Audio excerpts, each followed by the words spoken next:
Mga pre, andito na naman tayo para magkapag-share ng ating tungkol sa architectural utilities sa electrical. Naalala nyo ba yung tungkol dito? Tara dito. Lapit mo yung video. Nasabi ko noon doon sa diagram na mga naunang video ko, dapat ang hot wire ando ng switch. Di ba? Ando ng switch. Dahil para kunwari pasok ng kuryente, pag in-off mo hanggang dito lang yung kuryente. Yan, hanggang dyan lang. Hindi na pupunta doon pag in-off mo. Kasi pag baliktad, pag dito yung hot, ang mangyayari, andito yung live. Kaya ngayon, tignan natin. Kung noon, diagram, ngayon, actually natin. Try natin.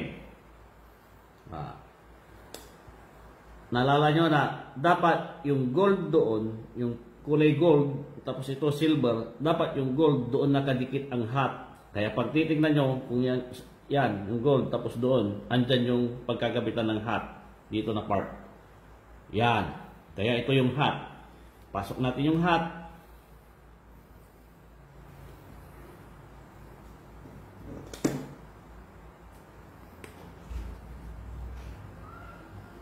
Yan. Tapos yung neutral dapat dito. Yan. Yun. Pitan.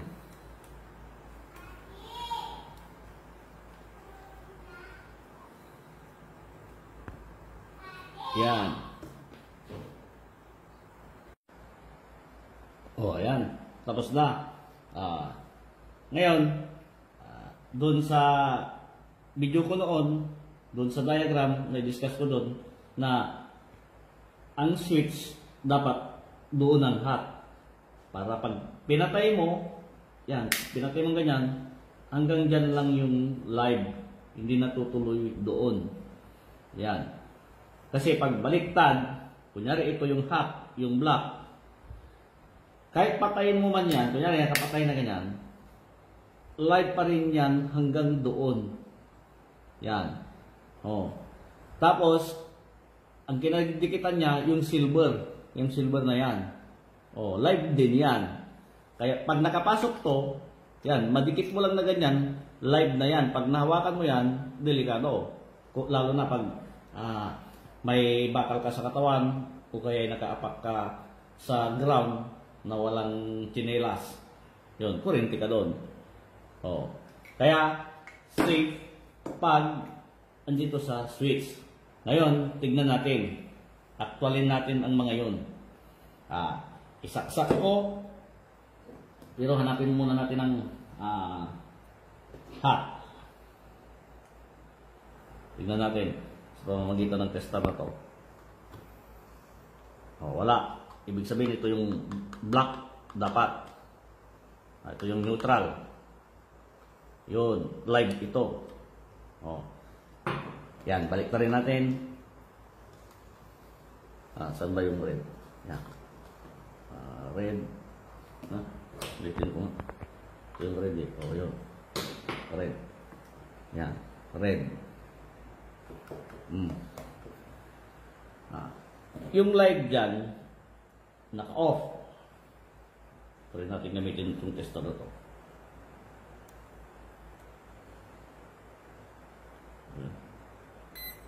Yun. Tignan nyo, pag maingay ito. May lapit mo lang ng konti, maingay na. Pag na-detect niya yung live. Yun, live yan. Live. Live. Naka-off siya. Wala Wala. Pag in-on mo yan, dadalo yung kuryente. Mag-vibrate sa switch, tapos punta doon. Yun. Yan, live yan. Diba? Pag testerin mo na ito, iilaw itong tester na to. Yun, umilaw. Pag i-off mo, sabi ko nga hanggang dito lang yan. Hindi makatawid kasi naka-off. Kaya pag tester mo ulit, wala na, hindi na iilaw. Oh. Di ba, safe ka? Safe ka, lalo na ang kinadikitan niya yung andun, yung gold, kulay gold, hindi sa silver. Gold yan, yan. Ha? Oh. Oh, yan. Pag pinasok mo to, naka-off. Yan, naka-off siya. Hindi iilaw to. Yan, oh. Kahit pa, kunwari, nakailaw na yan. Nakailaw. Yan, dumadaloy na. Dumadaloy. Yan. Hindi iilaw.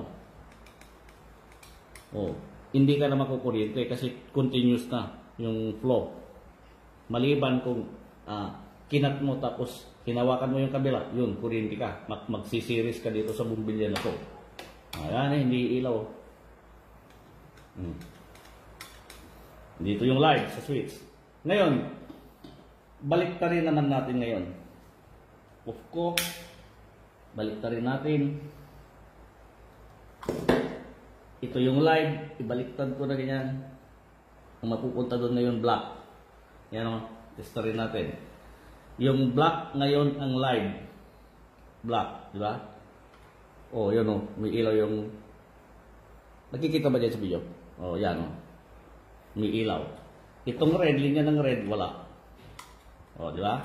O, pasok ko. Yan, kahit naka-off yan, kasi live na yung black. Kahit naka-off yan, nakakakuryente yan. Tignan nyo, oh. Oh, may ilaw, di ba? May ilaw yung tester. Oh. Kahit din dito, nakakakuryente na yan. Kahit pa, ginanyan ko siya, iilaw pa rin ito. Kasi nakadikit sa silver. Yan, oh. Oh. Naka-off yan, ha? Oh.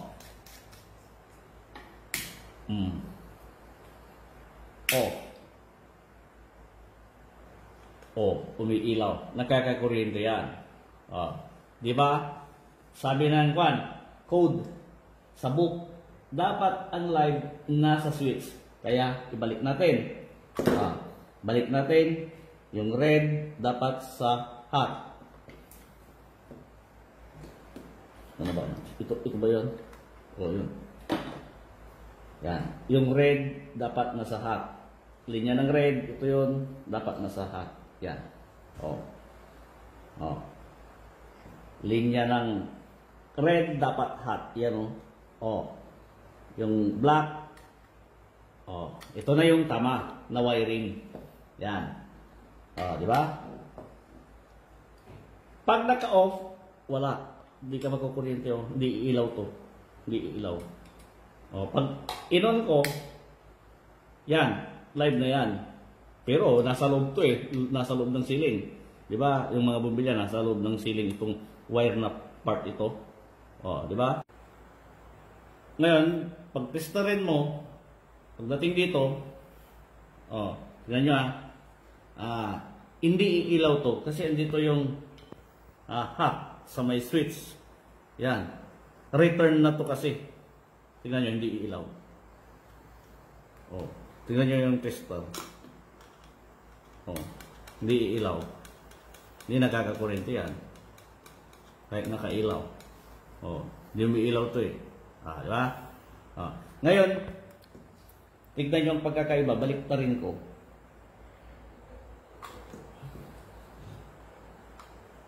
Yan.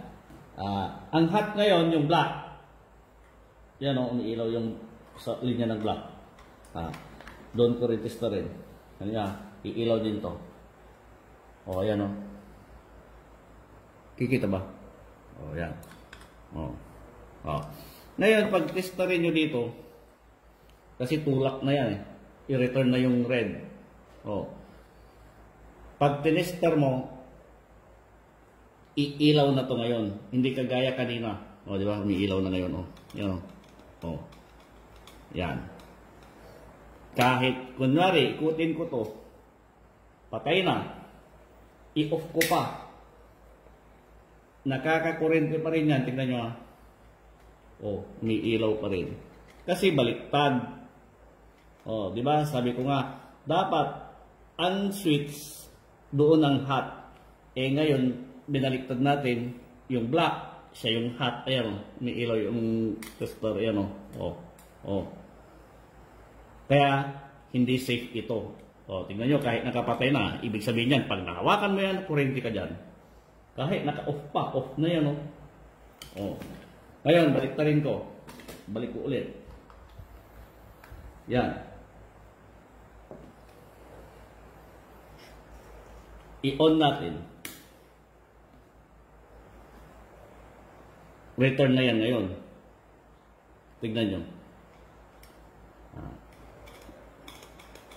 Oh, hindi ilaw. Hindi yan nakakakurente. Oh.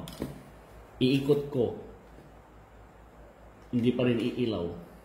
Hindi yan nakakakurente. Oh. Oh. Ito yung nakakakuryente, oh. Yan. Umiilaw, di ba? Oh. Oh.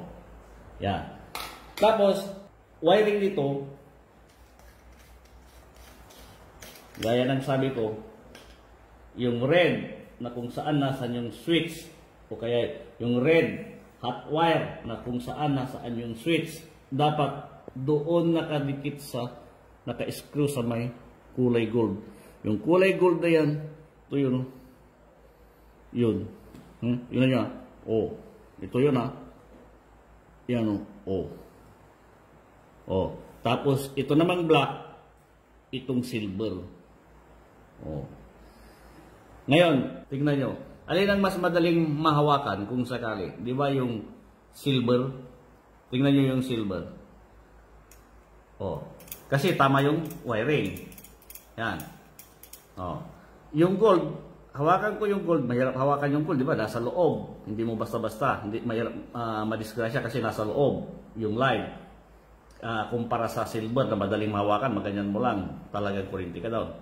O, tingnan niya. Yung gold, oh, umiilaw. Oh. Diba? Ngayon, balik na rin ko. Yan. Kahit naka-off pa yan. O, kunyari walang bumbilya. Alin ang madaling mahawakan? Diba yung silver? O, ngayon, tingnan nyo yung silver ngayon. O. O. Tingnan nyo yung gold. Di ilaw. Pero pag sa silver, o. Kaya pag pinasok mo to, nadikit dito yung silver. Silver to silver yan, o. Yan. Nakakakuryente yan ngayon. Yan, o. Umiilaw. O. O. Ganda ng ating architectural utilities sa electrical. Ha? O. Pag talaga ginintindi mo yung architectural utilities sa electrical, yung mga dinidiscuss ko dito sa YouTube channel ko, alam nyo rin ito. Oh. Dito naman sa book yun eh. Tapos, huwag kang mag-stick dun sa book na ito lang. Dapat may iba ka pang book na basehan pagdating sa electrical. Para talagang alam mo rin yung alam ko. Oh. Ayos, ganda ng ating architectural utilities.